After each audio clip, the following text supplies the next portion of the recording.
Hello and welcome to another episode of Let the Bible Speak. I'm so just happy and delighted that you would take some time out of your day to consider the things of God. There is nothing more important in this life than our relationship with God, our getting closer to Him, our searching and seeking after Him, knowing His will, so that we can submit to Him and that we can commit our ways to obedience and faithfulness, all because of love. The love that He has given us, the love He's shown to us in so many different ways. He just wants us, He wants our allegiance back to Him, He wants our love back to Him. So let's encourage each other to do that. That's what this program is about.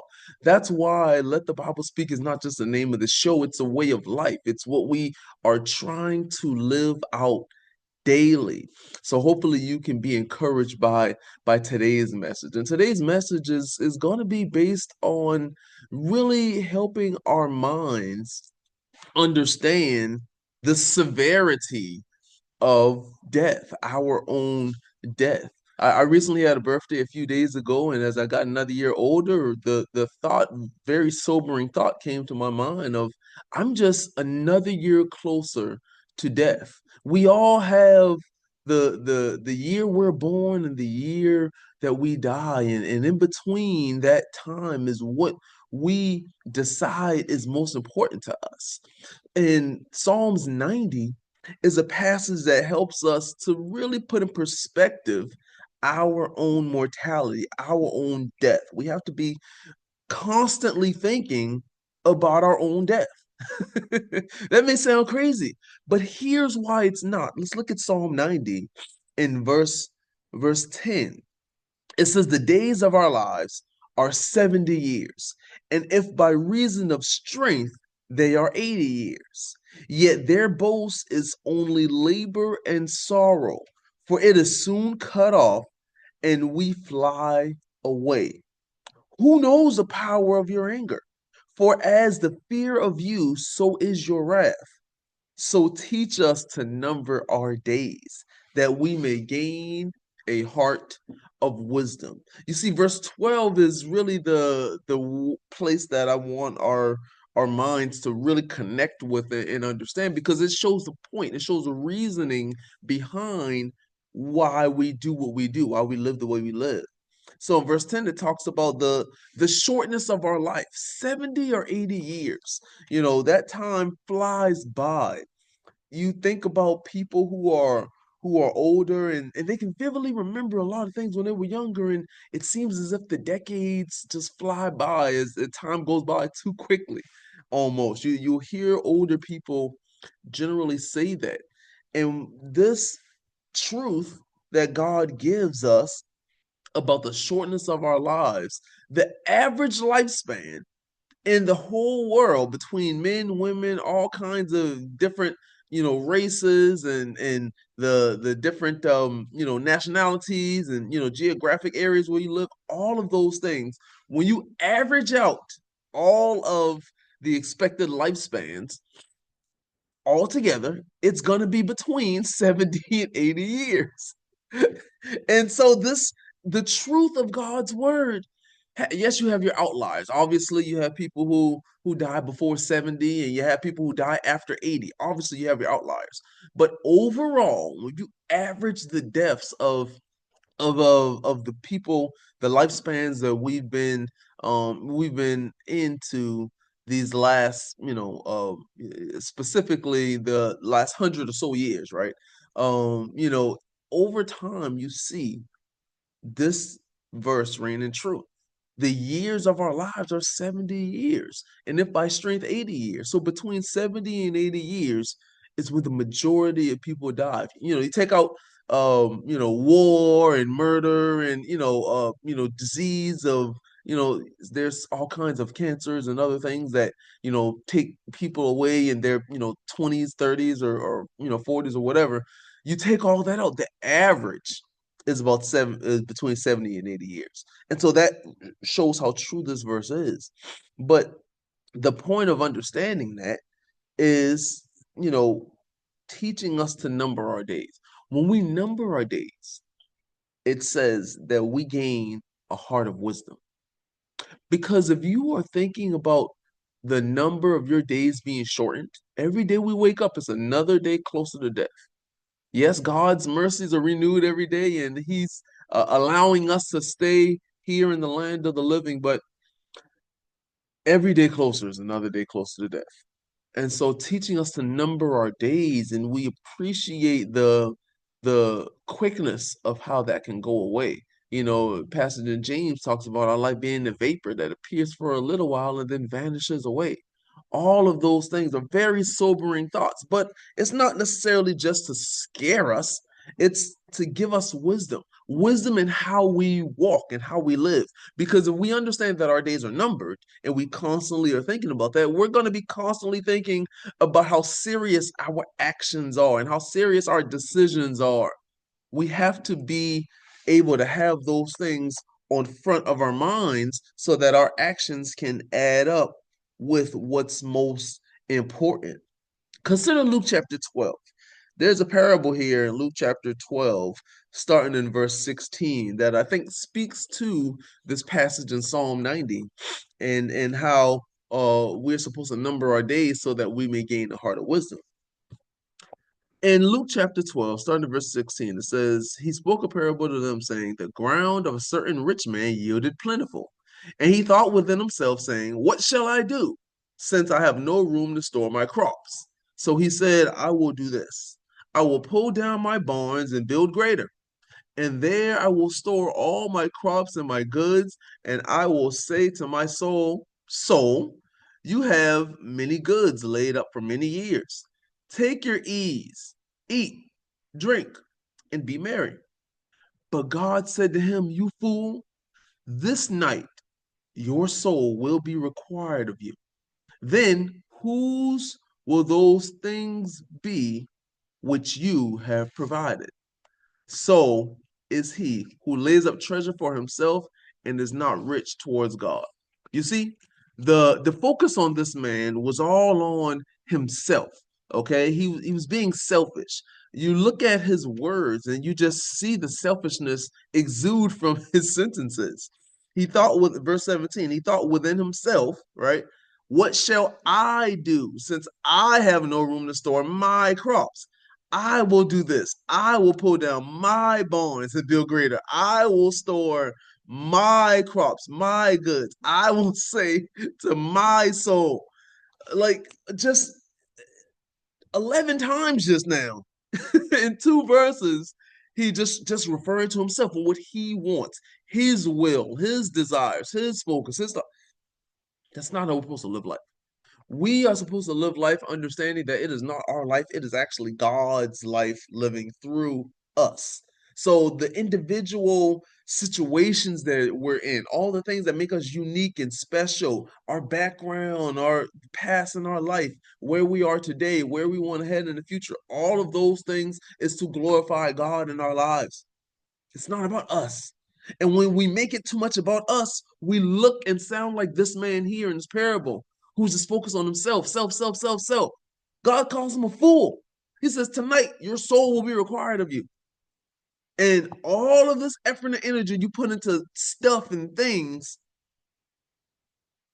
it's frivolous, it's pointless, it's vanity, right? It's not that important. It's not as important as you made it. We have to understand having the heart of wisdom from counting our days, from numbering our days, it keeps us humble. It keeps us recognizing that's not all about us.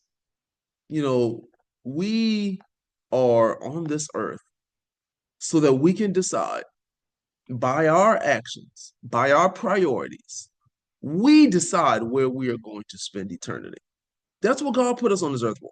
God allowed us individually as people to be put on this earth for us to individually make the choice of deciding what's most important to you.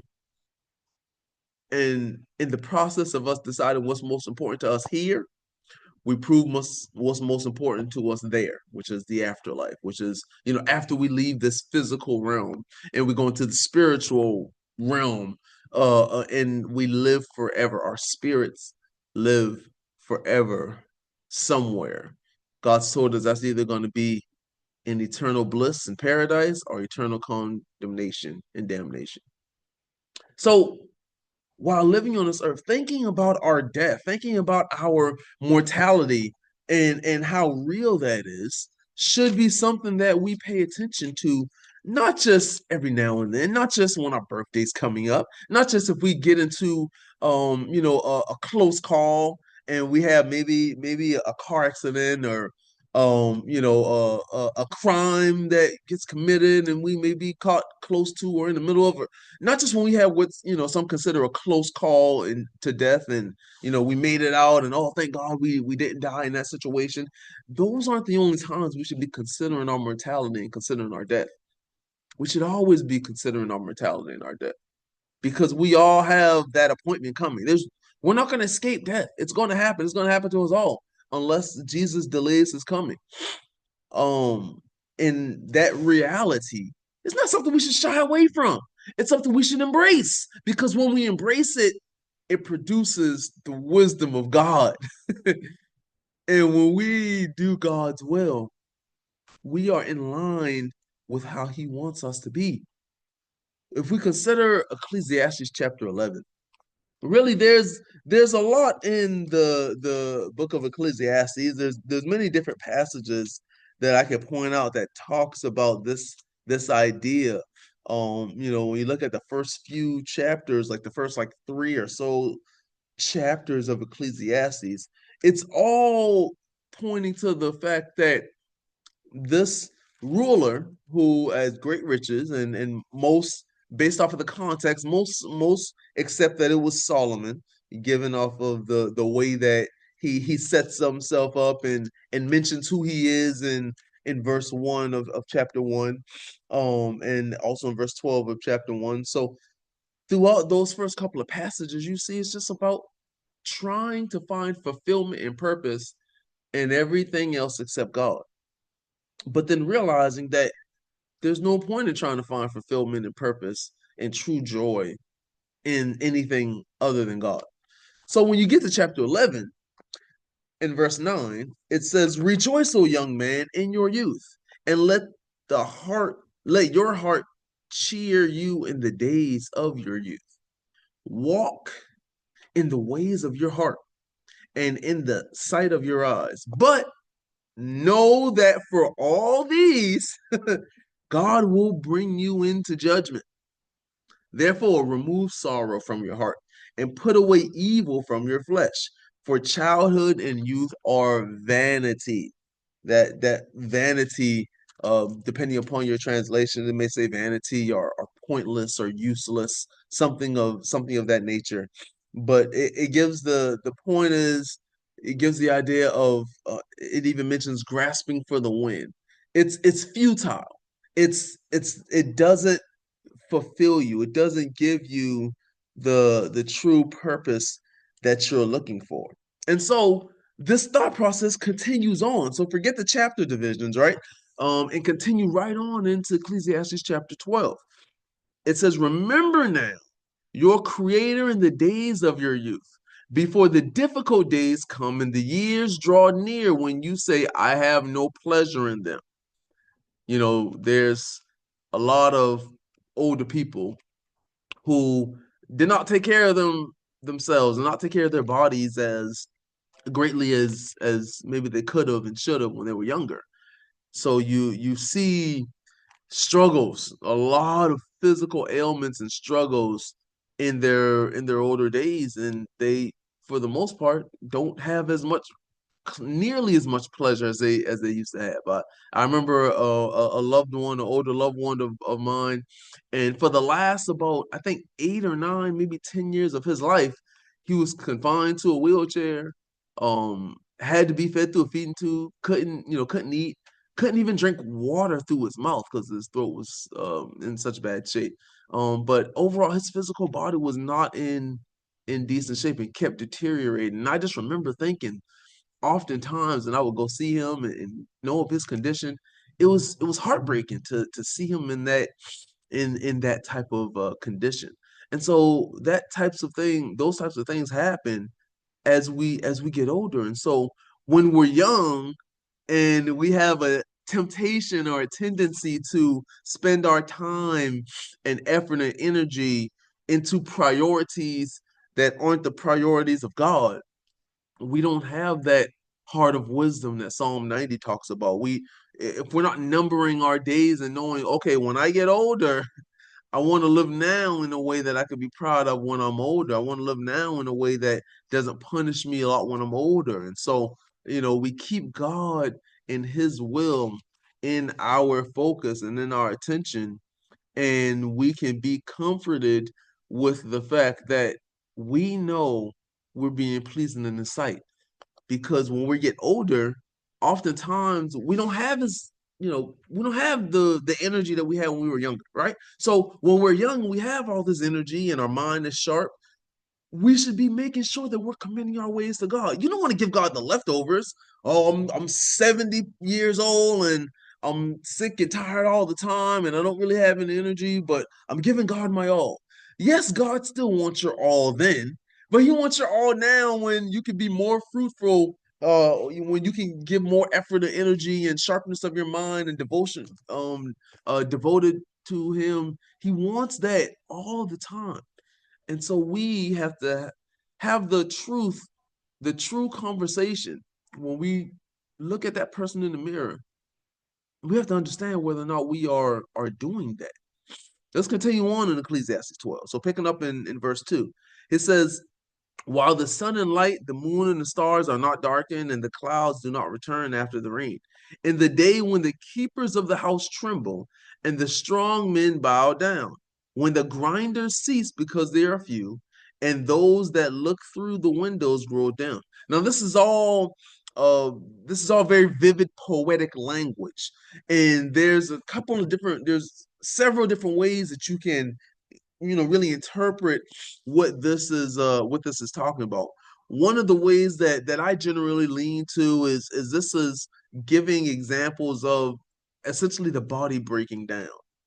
So when it mentions the grinders cease because there are few, I take that to mean teeth, right? You grind with our teeth, and you get older, you can tend to lose your teeth.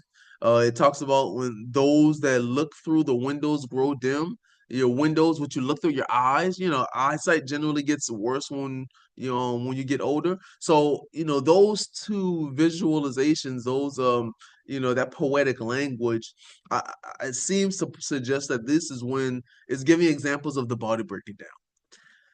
Verse 4, when the doors are shut in the streets and the sound of grinding is low, when one rises up at the sound of a bird and all the daughters of music are brought low.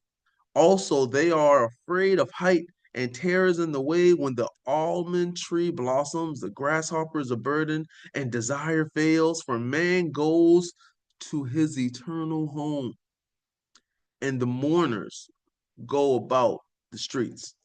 Now, I'm not going to pretend to know what all the rest of these poetic languages and illustrations mean, but the point is, this is the current days are not as desirable as the former days. I think that's kind of the full context. That's what's being told. And again, at verse 1, the end of verse 1 in chapter 12, it talks about that. The years draw near when you say, I have no pleasure in them.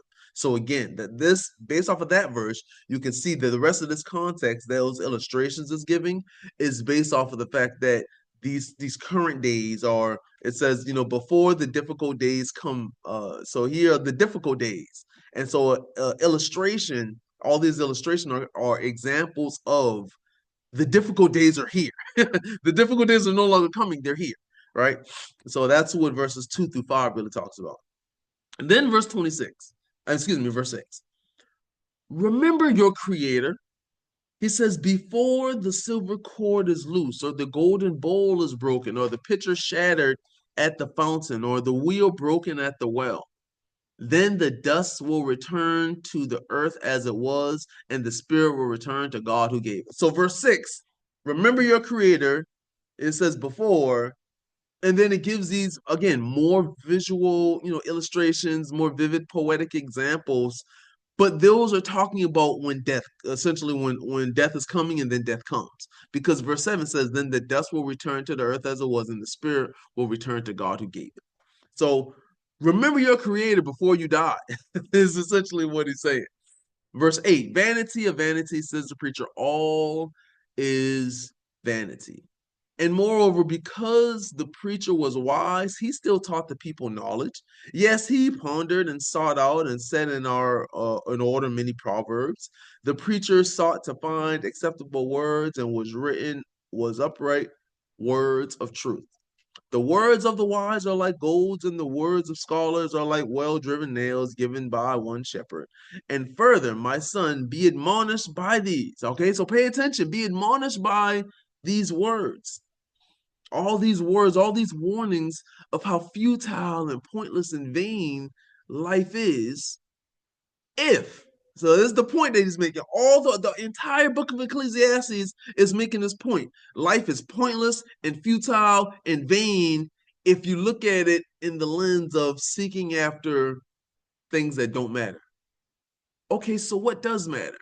And the answer is given at the conclusion of the book. Verse 12, he says, and further, my son, be admonished by these of making many books. There is no end, and much study is wearisome to the flesh. Let us hear the conclusion of the whole matter. Okay, so verse 13, chapter 12, verse 13 of Ecclesiastes, this is really the summary or the summation of the entire letter, the entire book of Ecclesiastes. He says, let us hear the conclusion of the whole matter. All of these things I've been talking about, all the stuff I've been talking about, let's give a conclusion to all of it. Here's what really matters. I've been telling you for 12 chapters all these things that don't matter. I've been warning you and telling you, I've been making examples of showing how sad it is, how sad of a reality we actually live as human beings, because all the stuff we spend our time, effort, and energy in is pointless, except for this. Except for this. Fear God and keep his commandments. For this is man's all. Some of your translations may say this is the whole of man or the whole duty of man. Some type of there's many different translations, but usually one of those three. Either this is man's all, this is man's whole, or the whole of man, or the whole duty of man. So the whole duty or the whole purpose of man, man's all. For God will bring every work into judgment, including every secret thing, whether good or evil. Again, going all the way back to where we started in Psalms 90. Lord, teach us the number of days that we may gain a heart of wisdom. God's will is for us to have perspective. Have perspective, keep perspective. Every day we live, we make dozens of decisions of what we're going to spend our time, effort, and energy on. Let those things be led by God, our relationship with God being our priority. So when God is your priority and you're growing your relationship with God is your priority, you're going to do certain things. You're going to say certain things that show and prove that God is your priority. You're going to make decisions to grow closer to him and obey him and love him. One of those things can be dialing the number above my head, 843-553-5157. Dialing a number every day to get an encouraging message from God's word, that can focus your mind on scripture, focus your mind on spiritual things throughout the day. The messages change daily, so you can call that number every day and get that encouragement from the Bible from the Dial Bible Study. You can sign up after the message plays. It'll give you an opportunity to leave a voicemail, and you can sign up for the Bible Correspondence Course. You can ask when you leave a voicemail, you can ask that you can have the Bible Correspondence Course sent to you, and you can have that sent to you, and we will send. Excuse me. We'll send that out. We'll send that out to you. No problem. And you can go through the mail and have that sent to you and go back and forth in Bible Correspondence Course. You can let us know if there's a study or a subject or topic that you want addressed on future broadcasts, again, you can let us know that. If you want a personal Bible study, whether that be in person or on Zoom, we'll make those arrangements happen. Just let us know, leave your information, and we'll get back to you.